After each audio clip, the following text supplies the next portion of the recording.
Hello everyone, welcome to our channel Pawan physics. आज जो हम स्टार्ट करेंगे वो प्लस टू क्लास का first chapter electric charge and electric field के बारे में स्टार्ट करेंगे।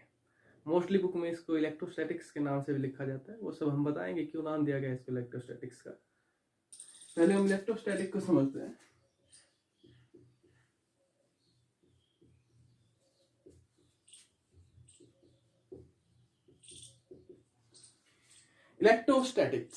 इलेक्ट्रोस्टैटिक्स जो है हमारे पास, वो आपके पास दो वर्ड से मिलकर बना हुआ है। एक तो इलेक्ट्रो, दूसरा static. Electro plus static. Electro जो है हमारे पास, इलेक्ट्रो जो लिया गया है वो इलेक्ट्रॉन्स का लिया है। इलेक्ट्रॉन्स की शॉर्ट फॉर्म है इलेक्ट्रो। कोई भी आपके पास ऑब्जेक्ट है, थिंग है, उसके नाम में ही उसकी पहचान छिपी हुई होती है। बस आपको उसको आइडेंटिफाई करने की जरूरत होती है। इसी नाम से आपको बहुत कुछ जो इसका आइडिया हो जाएगा। इलेक्ट्रो जो लिया गया है वो इलेक्ट्रॉन का लिया गया है। और स्टैटिक का क्या मतलब होता है? At rest. Electron at rest. Electron क्या है? एक चार्ज पार्टिकल है। इलेक्ट्रॉन हमारे पास क्या है?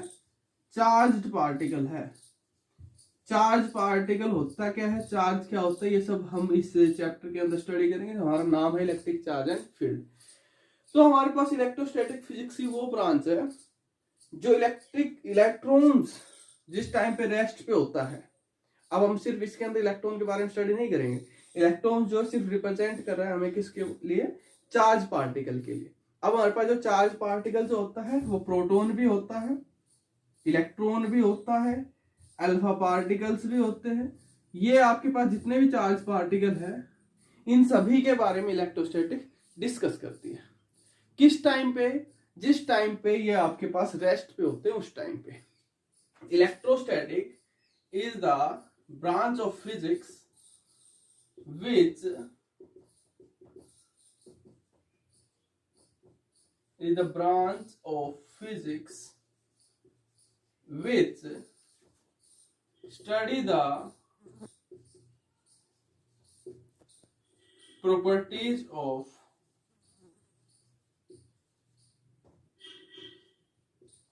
charged particle like proton, electron when they present at rest. When they are present at rest. जिस टाइम पे चार्ज पार्टिकल जैसे प्रोटॉन है, इलेक्ट्रॉन है, रेस्ट के ऊपर प्रेजेंट होते हैं, उस टाइम पे उनसे रिलेटेड जितनी प्रॉपर्टी हम डिस्कस करते हैं, किस ब्रांच के अंदर स्टडी करते हैं? इलेक्ट्रोस्टैटिक्स के अंदर हम स्टडी करते हैं। तो इलेक्ट्रोस्टैटिक फिजिक्स की ये ब्रांच है। अब हम जो स्टडी करते हैं इससे रिलेटेड, जिस टाइम पे चार्ज रेस्ट के ऊपर होता है, इससे रिलेटेड जो हम इस के ब्रांच के अंदर स्टडी करते हैं, वो क्या क्या स्टडी करते हैं? सबसे पहले हम स्टडी करते हैं इलेक्ट्रिक फोर्स के बारे में। इलेक्ट्रिक फोर्स जो आपको देखने को मिलता है due to charge present at rest. Electric field, electric potential,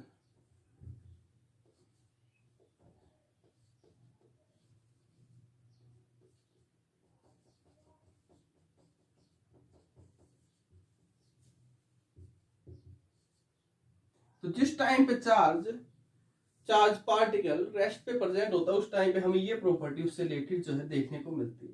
electric force या electrostatic force, electric field and electrostatic potential या इलेक्ट्रिक पोटेंशियल। तो ये हम इस इलेक्ट्रोस्टैटिक ब्रांच के अंदर स्टडी करते हैं। इलेक्ट्रिक फोर्स के बारे में, इलेक्ट्रिक फील्ड के बारे में, इलेक्ट्रिक पोटेंशियल के बारे में। और यही आपके 3-4 चैप्टर है इसके अंदर इलेक्ट्रोस्टैटिक्स के अंदर, जो आपके फर्स्ट और सेकंड चैप्टर से नाम है। जैसे आपका जो फर्स्ट जो चैप्टर है वो electric charge and field, second जो चैप्टर है वो इलेक्ट्रिक पोटेंशियल एंड कैपेसिटेंस। तो ये हम इलेक्ट्रोस्टैटिक्स के अंदर स्टडी करते हैं। तो हमारे पास इलेक्ट्रोस्टैटिक्स क्या है ये आपको बता दिया। स्टैटिक जो है ये आप +1 के अंदर अच्छे से पढ़ चुके हैं, स्टैटिक के बारे में, एट रेस्ट के बारे में। चार्ज पार्टिकल के बारे में अब हम सबसे पहले कंसेप्ट जो है उसको समझेंगे, चार्ज क्या होता है। चार्ज के बारे में हम सबसे पहले कंसेप्ट को क्लियर करेंगे, फिर हम आगे बढ़ेंगे।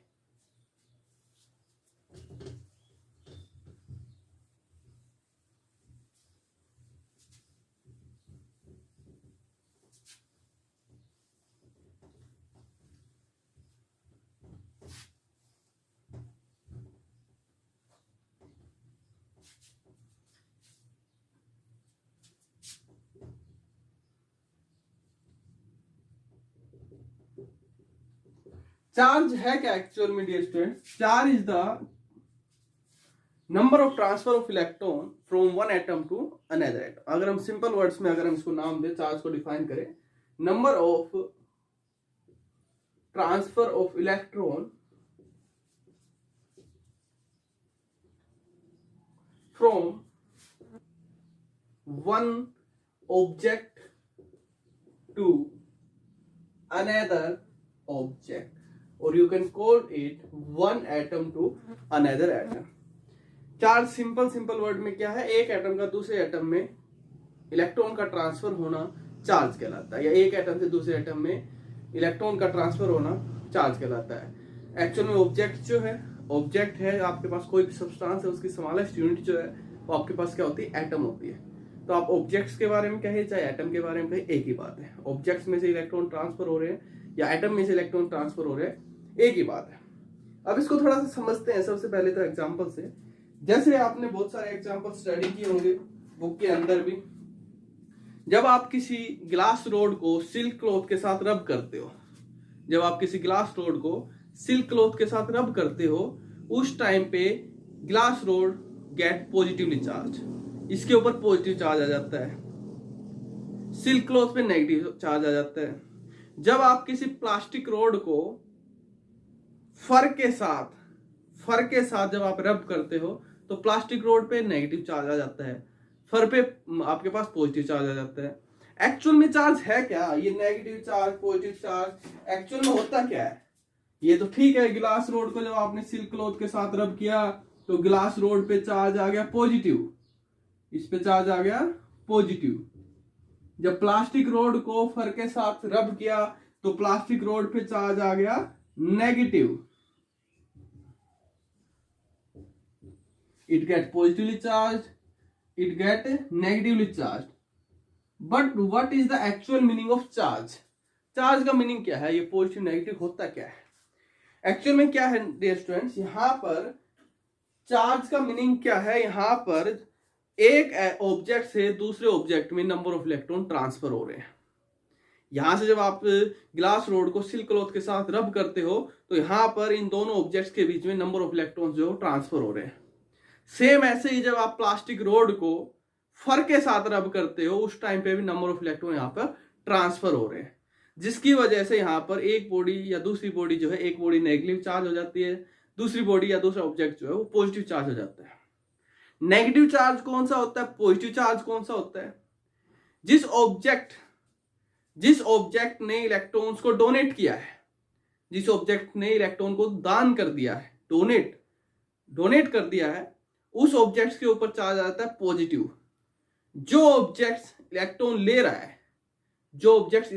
रहा है उस पर चार्ज आ जाता है नेगेटिव। तो अब जरा समझिए इसको।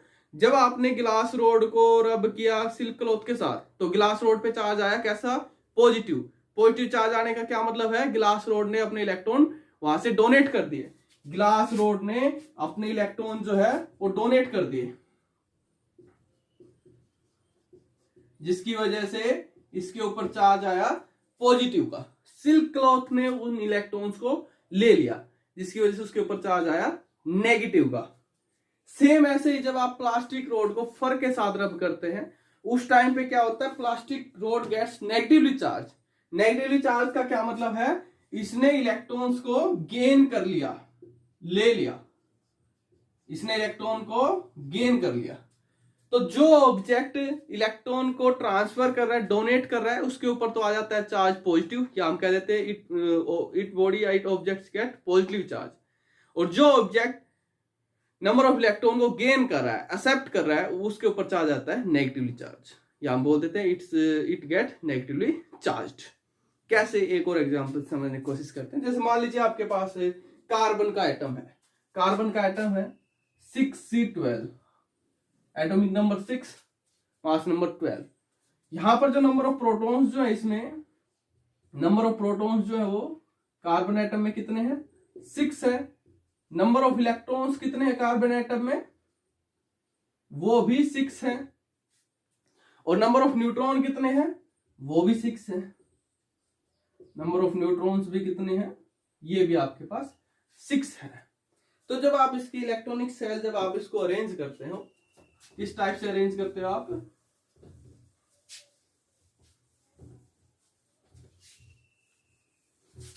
ये आपके पास न्यूक्लियस, इसके अंदर 6 प्रोटॉन और 6 न्यूट्रॉन न्यूक्लियस में। ये फर्स्ट ऑर्बिट में कितने इलेक्ट्रॉन? 2 इलेक्ट्रॉन। ये सेकंड ऑर्बिट में कितने इलेक्ट्रॉन? 8 नंबर ऑफ इलेक्ट्रॉन यहां पर होते हैं, लेकिन इसके पास है कितने? कुल 6 ही है, तो इसमें कितने आएंगे? नेक्स्ट ऑर्बिट में हमारे पास कितने इलेक्ट्रॉन आएंगे? 4 ही आएंगे। होने चाहिए थे 8, लेकिन आएंगे इसके अंदर 4 ही, पहले में 2। तो ये हम सिर्फ कंसेप्ट को समझने के लिए चल रहे हैं। अब इस चीज को समझिए, यहां पर ये मान लीजिए कार्बन एटम जो है वो यहां से 2 इलेक्ट्रॉन किसी दूसरे एटम को दे देता है, मान लीजिए नाइट्रोजन को दे देता है, अपने 2 इलेक्ट्रॉन किसी और एटम को दे देता है, दे दी इसने 2 इलेक्ट्रॉन। तो इसने 2 इलेक्ट्रॉन जो है किसी और एटम को दे दिया, तो इसके ऊपर चार्ज कैसा आ जाएगा? पॉजिटिव। पॉजिटिव चार्ज कितना आएगा? प्लस के 2 time of E, where E is the charge on electron, जिसकी वैल्यू हमारे पास कितनी होती है? 1.6 इंटू 10⁻⁻19 कूलम। और ये होता है कैसा? नेगेटिव का। अगर ये यहां से 3 इलेक्ट्रॉन दे देता तो इसके ऊपर चार्ज कैसा आ जाता? प्लस के 3ई। प्लस के 3 मतलब 3 इंटू 1.6 इंटू 10⁻⁻19 कूलम। कैसा? पॉजिटिव का आता। अगर ये यहां से 4 के 4 इलेक्ट्रॉन दे देता, उस टाइम पे इस पे कैसा चार्ज आ जाता? प्लस के 4ई। प्लस के 4 इंटू 1.6 इंटू 10⁻⁻19 कूलम। ओके, जिस टाइम पे कोई ऑब्जेक्ट या कोई एटम इलेक्ट्रॉन डोनेट करता है, उस टाइम पे उस पर कैसा चार्ज आ जाता है? पॉजिटिव चार्ज आ जाता है। जितने इलेक्ट्रॉन डोनेट करता है उतने ही टाइम उसके चार्ज से मल्टीप्लाई करने के बाद आपके पास उसका टोटल चार्ज आ जाता है। अब मान लीजिए ये डोनेट नहीं कर रहा, ले रहा है किसी दूसरे एटम से। फॉर एग्जांपल इसके पास 2 इलेक्ट्रॉन इस एटम में से, 4 इलेक्ट्रॉन नेक्स्ट ऑर्बिट में थे, और अब ये क्या कर रहा है? किसी दूसरे एटम के पास इलेक्ट्रॉन ले रहा है। फॉर एग्जांपल ये नाइट्रोजन के पास ले रहा है। अगर इसने 1 इलेक्ट्रॉन ले लिया तो इस पे कैसा चार्ज आ जाएगा? माइनस के ई। माइनस के ई मतलब E the charge of electron 1e, minus के 1.6 इंटू 10⁻⁻19 कूलम। अगर इसने 2 इलेक्ट्रॉन ले लिए, तो इस पे कैसा चार्ज आ जाएगा? माइनस के 2 टाइम ऑफ ई। माइनस के 2 time of E, that is minus 2 into 1.6 into 10⁻⁻19 coulomb. अगर इसने 3 इलेक्ट्रॉन ले लिए तो कैसा आ जाएगा? -3 into 1.6 into 10⁻⁻19 coulomb. As shown up to. तो ये मीनिंग होता है एक्चुअल में डियर स्टूडेंट चार्ज का। चार्ज एक्चुअल में है क्या? Number of transfer of electron from one object to another object या one atom to another atom.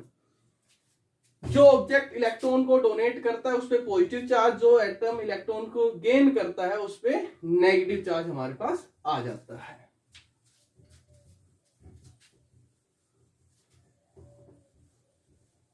Charge को जो हम रिप्रेजेंट करते हैं वो क्यू सिंबल से हम इसको रिप्रेजेंट करते हैं।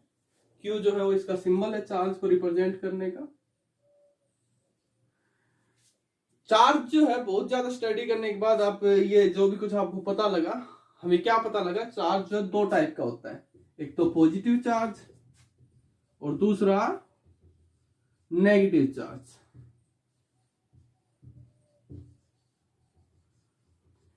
पॉजिटिव चार्ज मतलब जिस टाइम पे इलेक्ट्रॉन, कोई ऑब्जेक्ट या कोई एटम इलेक्ट्रॉन डोनेट कर रहा है उस टाइम पे उस पर कैसा चार्ज?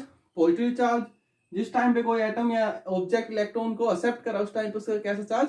Negative charge. एक्चुअल में ओवरऑल सिस्टम जो है वो कंजर्व्ड ही है, न्यूट्रल ही है। जैसे ग्लास रोड को जब आपने सिल्क क्लॉथ के साथ रब किया तो उस टाइम पे क्या हुआ? ग्लास रोड पे आ गया पॉजिटिव चार्ज, इस पे आ गया नेगेटिव चार्ज। इसने मान लीजिए यहां से 5 इलेक्ट्रॉन डोनेट किए हैं तो इस पे कैसा चार्ज? प्लस के 5 टाइम ऑफ ई। जितने इलेक्ट्रॉन ये डोनेट करेगा उतने इलेक्ट्रॉन ये एक्सेप्ट करेगा। इस पे कितना चार्ज? माइनस के 5 टाइम ऑफ ई। तो टोटल अगर आप देखते हो सिस्टम का पूरा चार्ज अगर आप देखते हो तो पहले जितना था बाद में उतना ही है। Law of conservation of charge जो आपने +1 क्लास में इसका थोड़ा आइडिया किया होगा इंट्रोडक्शन के अंदर, चार्ज जो है वो आपका कंजर्व ही है। Charge can neither be created nor be destroyed but it can only be transfer from one atom to another atom in the form of number of electrons. Charge को ना ही हम क्रिएट कर सकते हैं ना ही डिस्ट्रॉय कर सकते हैं, इसको हम केवल और केवल एक एटम से दूसरे एटम में ट्रांसफर कर सकते हैं। किसकी फॉर्म में? नंबर ऑफ इलेक्ट्रॉन की फॉर्म में। हम वही तो कर रहे हैं, हमने कोई यहां से चार्ज क्रिएट नहीं किया। एक्चुअल में हो क्या रहा है, यहाँ पर नंबर ऑफ इलेक्ट्रॉन ट्रांसफर हो रहे हैं। इसने दे दिए, इसने ले लिए, जिसने दे दिए उस पर उतना ही पॉजिटिव चार्ज, जिसने ले लिया उस पर उतना ही नेगेटिव चार्ज। चार्ज दोनों पे इक्वल है, बस एक पे पॉजिटिव एक पे नेगेटिव। टोटल सिस्टम पे अगर आप चार्ज देखते हो तो न्यूट्रल ही है, टोटल सिस्टम जीरो ही है। Law of conservation of charge होता है हमारे पास। सेम ऐसे ही आपके पास जब प्लास्टिक रोड को जब आपने फर के साथ रब किया तो प्लास्टिक रोड पे आ गया नेगेटिव चार्ज, फर पे आ गया आपके पास पॉजिटिव चार्ज। नेगेटिव चार्ज का मतलब यहां पर इसने नंबर ऑफ इलेक्ट्रॉन क्या है, एक्सेप्ट किए, गेन किए। फॉर एग्जांपल इसने 10 नंबर ऑफ इलेक्ट्रॉन यहां पर एक्सेप्ट किए, गेन किए। जितने नंबर ऑफ इलेक्ट्रॉन इसने एक्सेप्ट किए उतने नंबर ऑफ इलेक्ट्रॉन इसने यहां से डोनेट किए, तो इस पे कैसा चार्ज? प्लस के 10 ही। ओवरऑल चार्ज जो है वो जीरो ही है, न्यूट्रल ही है सिस्टम का। सिस्टम का ओवरऑल चार्ज न्यूट्रल रहता है, चार्ज रिमेन्स कंजर्व्ड, चार्ज हमेशा कंजर्व रहता है। सिर्फ एक ऑब्जेक्ट पे पॉजिटिव चार्ज, दूसरे पे नेगेटिव चार्ज, जितना एक पे पॉजिटिव उतना ही दूसरे पे negative. All are charge conserved, constant ही रहता है, बस वहां पर नंबर ऑफ इलेक्ट्रॉन का वहां पर ट्रांसफर होता रहता है। ओके, इतना